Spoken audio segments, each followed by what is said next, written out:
Congress party के खातों को फ्रीज करने के विरोध में सोमवार को सीकर में कांग्रेसियों ने जमकर प्रदर्शन किया। बड़ी संख्या में कांग्रेस कार्यकर्ता आयकर कार्यालय के बाहर जुटे, जहां हाथों में झंडा लिए भाजपा सरकार के खिलाफ काफी देर तक जमकर नारेबाजी करते रहे। जिला अध्यक्ष सुनीता गठाला, विधायक राजेंद्र पारिक ने कहा कि केंद्र सरकार देश की संवैधानिक संस्थाओं का जमकर दुरुपयोग कर रही है। विपक्षी नेताओं पर ईडी और इनकम टैक्स की कार्रवाई पूरा देश देख ही रहा है। अब कांग्रेस के बैंक खातों को भी फ्रीज किया गया है, जो गलत है। उन्होंने कहा कि पूरा देश देख रहा है कि भाजपा सत्ता का दुरुपयोग कर सीबीआई, ईडी, इनकम टैक्स सहित अन्य सरकारी एजेंसियों का दुरुपयोग सिर्फ और सिर्फ विपक्षी पार्टियों और उनके नेताओं को परेशान करने के लिए कर रही है, जिसका खामियाजा उन्हें आने वाले लोकसभा चुनावों में भुगतना होगा। इस दौरान सभापति जीवन खा, युवा बोर्ड के पूर्व अध्यक्ष सीताराम लांबा, जगदीश दानोदिया, शहर अध्यक्ष राजेश सैनी, मुस्ताक कंवर, वेद प्रकाश राय सहित बड़ी संख्या में कांग्रेस पदाधिकारी कार्यकर्ता मौजूद रहे। सीकर जिला कांग्रेस कमेटी के द्वारा ऑल इंडिया कांग्रेस कमेटी के अध्यक्ष आदरणीय मल्लिकार्जुन खड़गे जी, प्रदेश कांग्रेस कमेटी के अध्यक्ष आदरणीय गोविंद सिंह डोटासरा जी के आह्वान पर आज हमने आयकर भवन का यहाँ पर घेराव किया है।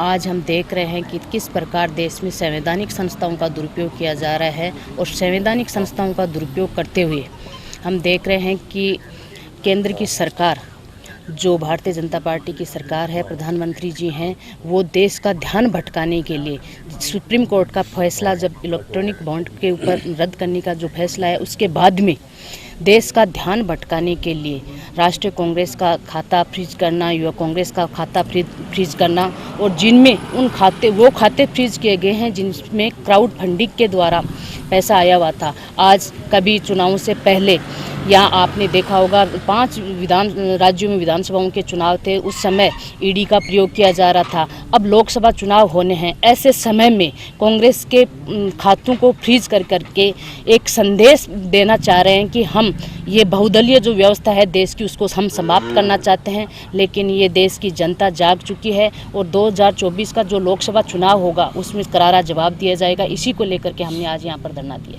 उच्चतम न्यायालय ने जब ये निर्णय दिया कि मोदी सरकार में जो इलेक्टोरल बॉन्ड का जो अधिनियम लाया गया वो पूरी तरह से असंवैधानिक है, और प्रमाण स्वरूप जो 5 वर्ष के जो खाते तलाशे गए, बीजेपी के खाते में 5,642 करोड़ और कांग्रेस के खाते में 162 करोड़।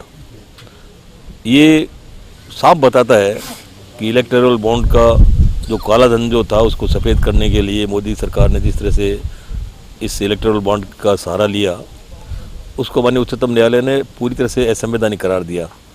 और जब सुप्रीम कोर्ट में जब इस बात पे बहस चल रही थी, उसी वक्त अपने एक संवैधानिक संस्था को इस काम में लगा दिया कि आप जाकर के और कांग्रेस के अकाउंट्स ही बंद कर दो।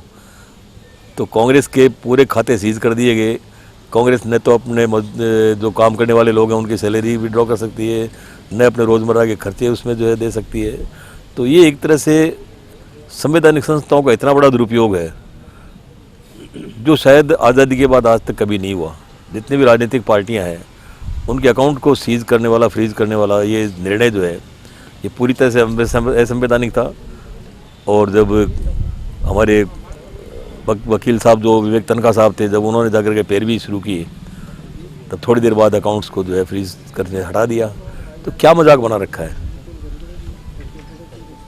सरकार का ये मतलब नहीं होता है कि आप संवैधानिक संस्थाओं को तहस नहस कर दें। और आज पूरी तरह से मोदी सरकार संवैधानिक संस्थाओं का जिस तरह से दुरुपयोग कर रही है, ईडी, इनकम टैक्स और ना जाने क्या क्या सीबीआई वगैरह इतने जो है तंत्र लगा रखे हैं कि आज वो बीजेपी के एक तरह से स्टेक होल्डर बन करके बीजेपी के साथ काम कर रहे हैं। हम इसको पूरी तरह से इसकी भर्त्सना करते हैं, और आने वाला वक्त जो है, जो 2024 का चुनाव है, वो ही मोदी को इस बात का सबक सिखाएगा कि जिस तरह से आपने संवैधानिक संस्थाओं का दुरुपयोग किया है, इस देश की जनता सब कुछ देख रही है और वक्त आने पे इसका जवाब भी देगी।